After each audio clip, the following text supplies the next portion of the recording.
오늘도 레전드 채널을 방문해주셔서 감사합니다. 시원통쾌한 사이다 사연 바로 시작하겠습니다. 안녕하세요. 제 인생에서 없애버리고 싶은 원수를 얼마 전에 복수하게 돼서 이렇게 글을 씁니다. 저는 이혼 경력이 있는 30대 후반 여자입니다. 직업은 메이크업 아티스트입니다. 20대에 저는 결혼을 했어요. 그럭저럭 잘 살고 있다가 남편이 바람이 났습니다. 8살 어린 여자랑 바람이 났었네요. 남편은 자영업을 하고 있었고 남편 가게에서 일하고 있는 대학생과 남편이 눈이 맞아서 저 몰래 둘이 사귀고 아주 연병을 떨었습니다. 반복되는 남편의 외박과 직감적으로 뭔가 남편에게 여자가 생겼다는 것을 저는 느꼈고 며칠간 남편이 뒤를 밟았을 때 알게 되었지요. 남편 내비게이션에서 발견된 모텔 기록들, 그리고 남편과 만나고 있었던 여자가 남편 가게 알바생이라는 것도 그때 다 알게 되었네요.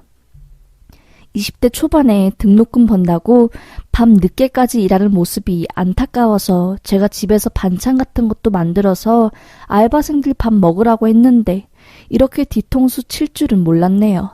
남편에게 바람피는 거 알고 있다고 뭐하는 짓이냐고 이혼하자면서 울고불고 난리를 쳤습니다. 남편은 제발 한 번만 용서해달라고 저 없으면 못 산다고 죽어버리겠다고 하며 거의 3개월을 시금 전폐하며 용서를 빌더라고요. 바보 같은 저는 한 번만 용서하고 살기로 했으나 용서도 잠시 남편이 여자가 나오는 업소를 들락날락했다는 사실을 알게 되고 결국 저는 이혼 소송을 했습니다. 당연히 상간녀에 대한 소송도 했고요. 소송에서 모두 승소해 위자료도 받고 그렇게 일이 마무리되는 듯 했습니다. 저는 원래 샵에 소속돼서 신부 화장이나 연예인들 화장 같은 걸 전담으로 하는 사람이었는데 소송으로 인해서 망가진 정신상태와 멘탈 때문에 샵에서 나오고 몇 년을 프리로 일을 하다가 작은 가게에서 다시 1인 메이크업 샵을 시작했네요. 소송 과정은 험난했습니다. 상간녀 부모가 찾아와서 소송 취하라고 온갖 욕을 다 하고 상간녀는 젊은이 패기인지 뭔지 저를 죽이겠다고 협박하고 누가 잘못한 건지 모를 정도로 적반하장이 장난 아니었습니다. 진짜 죽이고 싶은 마음을 꾹꾹 누르고 그렇게 몇 년이란 세월이 흐르고 어느 정도 상처가 잊혀지는 듯 했습니다. 그러다 제가 전에 알고 있던 원장님이 잠깐 샵에 나와서 일해줄 수 있냐고 부탁을 해서 주말에 잠깐 도와주러 청담동 샵에 갔습니다. 2월달이었는데 그날 날이 굉장히 좋은 날이라 결혼하시는 신랑 신부님들이 정말 많더라고요. 일손이 부족할 정도로 많았습니다. 저도 새벽 5시에 나가서 정신없이 일을 하고 있는데 저 안쪽 3번 메이크업방에서 익숙한 얼굴이 스치듯이 보이더라고요. 뭐지? 내가 잘못 봤나? 하고 다시 한 번 더 3번 방을 보려고 하는 순간 커튼이 닫혀 있어서 얼굴을 보지 못했습니다. 분명히 3번 방에 있던 그 여자, 내 남편이랑 바람난 그 상간녀 같은데? 라는 생각이 지워지지 않았습니다. 한 번 신경이 쓰이니 계속 신경이 쓰이더라고요. 원장님한테 상간녀 이름을 대면서 혹시 3번 방 안에 있는 신부님 성함이 김수진이냐고 물으니까 김수진이 맞다는 겁니다. 나이까지 그 상간녀와 일치한 겁니다. 너무너무 충격적이었네요. 왜 하필 내가 일하고 있는 곳에서 그 여자가 와서 메이크업을 받나 너무 화가 나고 그냥 집에 가고 싶었습니다. 마주치지 말자. 마주치면 진짜 일이고 뭐고 깽판 날 수도 있으니까 오늘은 일단 열심히 일만 하고 가자 라고 다짐을 하고 손님 메이크업을 열심히 해드리고 있는데 뒤에서 엄마 메이크업 잘 돼가? 라는 소리와 함께 누군가 다가오는 겁니다. 익숙한 목소리. 칠판에 손톱을 긁는 것처럼 소름 끼치고 쩍쩍 갈라지는 그 소름 끼치는 목소리. 상간녀였습니다. 화들짝 놀라서 뒤를 돌아봤습니다.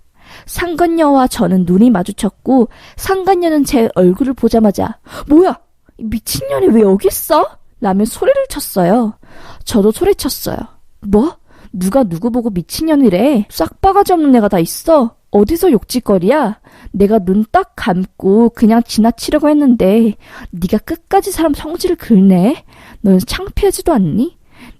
내 남편이랑 바람나서 나한테 소송까지 걸렸잖아.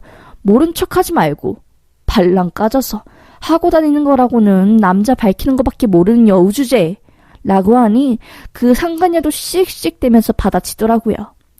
그거야 네가 남편 관리를 제대로 안 했으니까 남편이 바람나는 거 아니야. 나도 네 남편이랑 논 거 쪽팔려. 니는 뭐 잘난 거 있니? 핫바리처럼 메이크업샵에서 일이나 하고 말이야. 너 안심해. 나는 남자 잘 만나서 결혼하는데 너는 이혼녀에 메이크업샵에서 핫바리 짓이나 하고 있네 라고 하더라고요. 상간녀 엄마도 뒤에서 이 여자가 왜 여기 있어? 사장 나와! 라고 소리 지르고 진짜 난리도 아니었습니다. 저는 상간녀의 뻔뻔한 태도에 화가 올라올 때까지 올라와 상간녀 목젖을 손으로 팍 때리고 욕을 하며 소리 질렀습니다. 샵 직원들이 전부 나와서 저와 상간녀를 말리고 원장님은 저를 붙잡고 나가 그냥 오늘은 여기까지만 일하는 걸로 하고 집에 가라고 하며 저를 끌어냈고요. 너무 비참하더라고요. 대체 내가 뭘 잘못했길래 왜 세상이 나한테만 이러지 싶었습니다. 뻔뻔한 상간녀와 상간녀 가족의 태도에 저는 화가 났고요. 택시를 잡고 집으로 가려고 하는 순간 저는 택시 아저씨에게 말했습니다. 10만 원 드릴 테니까 오늘 오후 4시까지 이용하겠다고요. 택시 아저씨는 흔쾌히 수락했고 그렇게 저는 택시에 앉아서 1시간가량 메이크업 샵을 쳐다보았습니다. 머릿속에는 어떻게 상간녀에게 복수하지? 라는 생각뿐이었습니다. 얼마나 시간이 흘렀을까요? 상간녀와 그년 부모님들이 나오더라고요. 뒤에 샵 직원들의 원장까지 줄줄이 따라 나와서 죄송하다고 고개 숙이고 상간녀는 잔뜩 화가 난 채로 웨딩드레스를 입고 차를 타고 식장을 가더라고요. 저는 택시 아저씨에게 저 차를 따라가 달라고 했습니다. 상간녀 결혼식에 찾아가 아주 개판을 내줄 작정이었거든요. 그렇게 식장 앞에 도착하고 상간녀가 홀 안에 들어가고 30분 뒤 저도 홀에 들어갔습니다. 새벽 5시에 출근하느라 노메이크업을 가리기 위해 쓰고 왔던 모자를 꺼내 푹 눌러쓰고 고개를 숙이고 상간녀가 있는 식장 쪽으로 들어갔지요. 하객들을 맞이하고 있는 남자가 한 명 있더라고요. 배는 무슨 막달 임산부처럼 남산만하게 튀어나와 있고 입술은 발랑 뒤집어 까져 있어서 웃을 때마다 뻐드렁니가 보이는 역겨운 얼굴이더라고요. 나이는 30대 후반으로 보이고 상간녀 남편인 듯 했습니다. 돈 많은 남자이니 상간녀가 붙잡았구나 싶더라고요. 여튼 시작 5분 전에 웨딩홀에서 하객들은 식장으로 다 들어가 달라고 말이 나왔습니다. 저도 몰래 끼어서 식장으로 들어갔고요.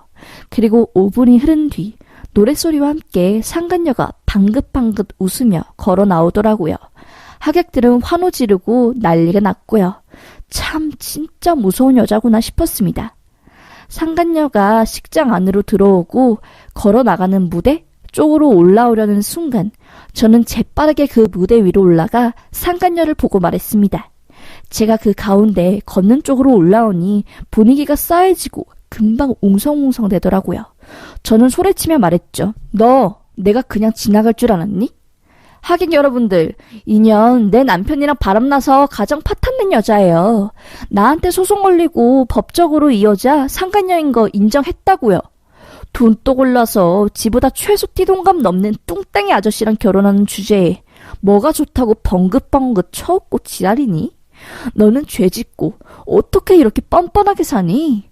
너 나한테 잘못 걸렸어. 내가 덮고 그냥 지나가려고 했는데 오늘 네가 샵에서 보인 그 뻔뻔한 태도 때문에 안 되겠다 라고 소리치며 상간녀 눈에 있는 속눈썹을 손으로 팍 떼버리고 얼굴을 손으로 막 비벼줬습니다. 공들여 메이크업한 모습을 망가뜨리기 위해 입술이랑 눈 번지라고 막 비볐지요. 제가 상간녀 얼굴에 손을 대자 사람들이 오! 이러면서 저한테 달려나오더라고요. 상간녀는 소리 지르고 사람들은 웅성대며 사진 찍고 관계자들은 나와서 저를 제지하고 난리도 아니었습니다. 저는 눈에 뵈는 것도 없고 그냥 상간녀 결혼식만 망치자라고 생각하며 고삐 풀린 망아지처럼 막 나갔고요. 결국 웨딩업체 측에서 내려온 경호원과 신랑 쪽 식구들이 제지로 저는 거의 질질 끌려 나왔습니다. 웨딩 업체 쪽에서 경찰을 부르고 저는 1층에 가서 경찰 올 때까지 앉아있고 결국 경찰서에 가서 조서 썼네요. 그래도 상간녀 결혼 망친다는 제 목적은 달성해서 기분이 좋았습니다. 법원에서 벌금을 때리던 집행유예를 때리던 그건 저에게 크게 신경 쓸 문제가 아니었으니까요. 들려오는 이야기가 예전에 이 웨딩홀에서 비슷한 사건으로 상간녀 결혼식 때 깽판 치러 온 여자가 있었다고 하네요. 제가 두 번째라고 합니다. 저랑 비슷한 사람이 또 있었다니 놀랍기도 하면서 참 씁쓸했네요. 평범했던 내 인생에 불을 지펴놓은 그 상간녀에게 똑같이 불을 지펴놓은 거라고 저는 생각합니다. 참고 살다가는 가슴에 병이 날 것 같았기 때문이었어요. 저는 제가 한 일에 후회 없습니다. 당당하기에 글도 이렇게 쓰는 거고요. 인터넷에 다른 사람이 이날 사건을 올리기 전에 제가 먼저 선수칩니다. 왜곡돼서 이야기가 쓰여지는 건 싫거든요. 여기까지가 팩트이고 제 이야기였습니다. 읽어주셔서 감사합니다. 라는 사연이었습니다. 이 사연은 제보 사연으로 저작권은 레전드 채널에 귀속됩니다. 감사합니다.